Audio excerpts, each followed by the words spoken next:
Oke, jadi mari kita coba bahas lagi mengenai serialnya dari Classroom of the Elite. Dan kali ini tuh sendiri masih mengenai isi dari volume kedua pada tahun ketiganya. Spoiler ya, tentu aja. Video kali ini tuh sendiri bakalan jadi video spoiler. Jadi jika kalian itu tidak keberatan, yuk mari kita coba lanjutkan. Nah, jadi pada video kali ini POV masih dari karakter Ayano Koji Kiyotaka. Kira-kira saat aku selesai menyampaikan informasi tentang Shiraishi kepada Yamamura, keheningan di pintu selatan pada Keaki Mall yang tadinya kosong langsung pecah. Dari koridor yang hening muncul sosok tunggal, melangkah masuk dengan santai, hampir seperti sedang menampilkan aksi di atas panggung. Dan begitu melihat kami, dia menggeleng pelan dengan ekspresi "aduh" dan senyum tipis, lalu berjalan kembali menghampiri kami. Wah, dingin amat sambutannya. Kok nggak ngajak aku untuk ikutan ngobrol penting kayak gini? Ucap Hashimoto. Ya, mata Morishita langsung menyipit. Suaranya tak berusaha menyembunyikan ketidakpercayaannya. Bagaimana kamu bisa tahu kalau kami ada di sini? Hashimoto Masayoshi, ucap Morishita. Proses eliminasi, jawab Hashimoto sambil mengangkat kedua bahunya. Aku sudah muter-muter sekolah ini dan juga pada Keaki Mall. Penasaran kalian berdua pada bersembunyi di mana? Ya, mungkin aku sempat kebayang dengan adegan yang nggak perlu untuk diceritakan, ucap Hashimoto. Ya ampun, simpan lawakan itu untuk mukamu sendiri, ucap Morishita. Itu agak kejam. Hashimoto tertawa sambil berpura-pura tersinggung. Padahal aku yakin dengan pesonaku sendiri loh, tambah Hashimoto. Fakta bahwa dia nggak langsung mengikuti kami sejak keluar dari kelas menunjukkan kalau dia cukup peka. Dia sudah menghitung resiko ketahuan kalau ngikutin kami, lalu menyesuaikan waktunya untuk bisa tampil, anggap Ayano Koji. Aku ini di pihakmu loh, jadi nggak perlu sekaku itu, ucap Hashimoto sambil melangkah semakin dekat dengan Morishita. Ya, meski gadis itu jelas-jelas selalu berusaha untuk menjauh darinya. Kalau kau berani menyentuhku, aku akan teriak sekencang-kencangnya sampai kaca pecah. Dasar hewan, balas Morishita. Aku sendiri agak ragu ya, apakah teriakan sampai kaca pecah itu bisa cocok digabungkan dengan kata gadis manis dalam satu perumpamaan. Tapi bayangannya cukup jelas di kepalaku. Jujur saja, aku juga sedikit penasaran. Kira-kira seperti apa suara teriakan Morishita kalau dia benar-benar menjerit? Ya, aku bisa mengerti kenapa kalian gak mau aku ikut campur pada proses kali ini, ucap Hashimoto, yang suaranya terdengar santai tapi matanya tetap tajam. Tatapannya lalu beralih dari Morishita yang keras kepala lalu ke Yamamura. Di bawah sorot matanya, Yamamura langsung mundur selangkah. Matanya berkedip-kedip gelisah, layaknya hewan kecil yang sedang terkejut. Jadi, apa kau berniat menjadikan Yamamura sebagai salah satu orang kepercayaanmu, Ayano Koji? Tanya Hashimoto. Bukan begitu, jawab Ayano Koji. Bagiku, ini masih semester pertamaku di kelas C. Belum banyak orang yang benar-benar bisa kupercaya. Tapi Yamamura sudah bersamaku saat perjalanan libur sekolah dan juga saat camp pelatihan dulu. Aku percaya kami sudah membangun sedikit ikatan dan aku menilai dia orang yang bisa dipercaya. Jadi ini bukan soal menambahkannya ke pihakku, tapi lebih ke membiarkan dia sendiri yang memilih untuk berdiri di sisiku, ucap Ayano Koji. Ya, menjelaskan posisi seperti itu sangatlah penting pada saat ini. Hehehe. Kelihatannya kau benar-benar sudah mendapatkan kepercayaan dari Ayano Koji, Miki-chan, ucap Hashimoto. Miki? Yamamura terbata-bata, kaget dengan sapaan akrab seperti itu. Dimana suara Morishita langsung memotong, tajam bagaikan sebuah pisau. Memanggil seseorang gadis dengan nama depannya tanpa izin, betapa tidak sopannya kamu, Hashimoto Masayoshi. Kau juga sama saja memanggilku dengan nama lengkap begitu, balas Hashimoto kepada Morishita dengan cepat. Ayolah, Ai-chan, bagaimana kalau kita juga akur? Sambung Hashimoto kembali. Tidak mungkin, balas Morishita. Dingin sekali.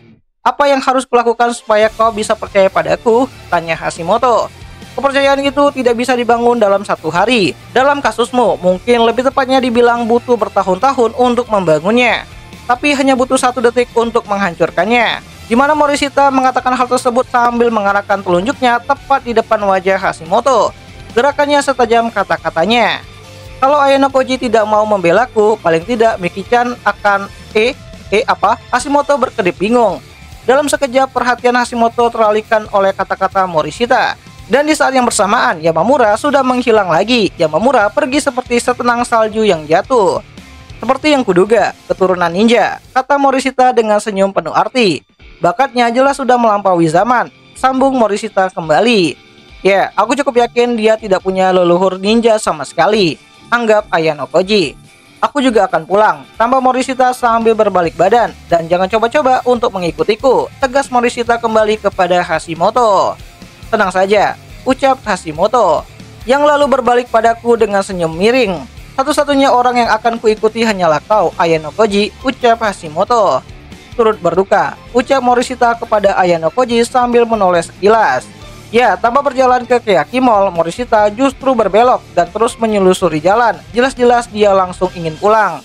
Lalu ketika hanya tersisa aku dan Hashimoto, dia menghela nafas panjang sambil menjatuhkan bahunya secara perlahan. Aku benar-benar sedikit pun gak bisa dipercaya ya, tanya Hashimoto seperti sedang berharap jawaban lain. Apa kau pikir tidak begitu? Balas Ayano Koji. Enggak sih, jawab Hashimoto sambil mengakuinya. Kalau begitu kau harus siap kalau orang-orang akan menyembunyikan sesuatu darimu atau benar-benar menghindarimu, sambung Ayano Koji. Waduh, itu pedas juga, balas Hashimoto saat mendengar perkataan dari Ayano Koji. Hei, iya, aku pingin masuk ke kelas A. Dulu aku termasuk orang yang berpikir nggak apa-apa mengkhianati kelas sendiri demi tujuan itu. Aku benar-benar coba segala hal buat bisa dekat sama kelas lain. Tapi sekarang aku yakin kelas ini bisa menang. Aku bakal rela mengorbankan poin pribadiku. Itu sudah jadi bukti bukan? Terang Hashimoto. Itu memang benar, dia sudah mengorbankan sejumlah poin yang besar. Jadi sekarang hampir mustahil baginya untuk membeli tiket pindah kalau kelas kita tenggelam nantinya. Bagi Hashimoto ini semacam deklarasi, dia siap turun bersama kapal ini, seberat apapun ombaknya. Kau orang yang hebat Ayano Koji, lanjut Hashimoto. Bahkan tanpa bantuanku, kurasa kau bakalan menang. Aku sadar lebih bijak kalau aku nggak perlu ikut terpampang dan dibenci kayak gini. Tapi aku nggak bisa menahan diri. Aku pengen terjun sepenuhnya dan ngasih semua yang ku bisa supaya kita bisa sampai ke kelas A, sambung Hashimoto. Dimana dia mengatakannya dengan keseriusan yang agak tidak cocok dengan sikapnya seperti biasanya. Lalu dia segera kembali tersenyum lebar. Bukan berarti kau bakalan percaya padaku, tapi aku yang tetap akan terus mengikutimu, ucap Hashimoto. Sepertinya dia memang tidak punya sifat untuk menahan diri, tidak peduli bagaimana orang lain memandangnya. Terserah kau saja, jawab Ayano Koji. Walau aku yakin Morishita akan terus melontarkan keluhan atau lebih tepatnya hinaan kepadamu, sambung Ayano Koji. Ya, itu satu-satunya yang bikin kepalaku pusing, gumah Hashimoto dengan senyum miring. Dia berisik tahu, jadi sekarang mau kemana? Mau jalan dulu? Tanya Hashimoto kepada Ayano Koji. Kalau bisa sih iya, tapi aku mau ke sekolah, sambung Ayano Koji. Sekolah? Maksudmu perpustakaan? Bukankah hari Jumat kemarin kau sudah ketemu Shina? Tanya Hashimoto. Enggak, waktu itu dia sudah pulang duluan, jadi aku nggak sempat ketemu.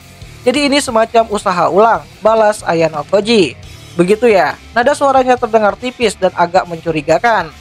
Hari Jumat lalu, dia tidak banyak bertanya dan langsung membiarkanku pergi. Tapi mendengar alasan yang sama 2 hari berturut-turut, reaksinya jadi sedikit berbeda. Ekspresinya bergeser sedikit, lebih ragu, seolah menimbang apakah aku hanya sedang menghindarinya atau tidak. Kau tahu, kau, ucap Hashimoto, di mana perkataannya berhenti di tengah kalimat. Dia tertawa kecil, lalu menghela nafas panjang sambil menggelengkan kepalanya. Sudahlah, kalau memang mau bertemu dengan Shina, hari ini aku juga akan mengalah dengan tenang. Kalau begitu aku pergi dulu ya, ucap Hashimoto. Dan tanpa menoleh pergi, dia berbalik dan menghilang di tengah kerumunan yang ada di Keyaki Mall. Ya, aku memperhatikan punggungnya yang menjauh, tapi nada suaranya tadi masih terngiang samar di benakku. Namun, waktu terus berjalan tanpa henti. Aku mempercepat langkahku, lalu mengarahkan tujuanku menuju sekolah. Nah, jadi itulah kelanjutan pada isi volume kedua ya, pada tahun ketiga dari serialnya Classroom of the Elite. Dimana jika kalian suka dengan konten seperti ini, kalian bisa bantu aku dengan cara tulis di kolom komentar, Bang lanjut bang, nanti akan aku coba lanjutin ceritanya. Semoga cepet gitu.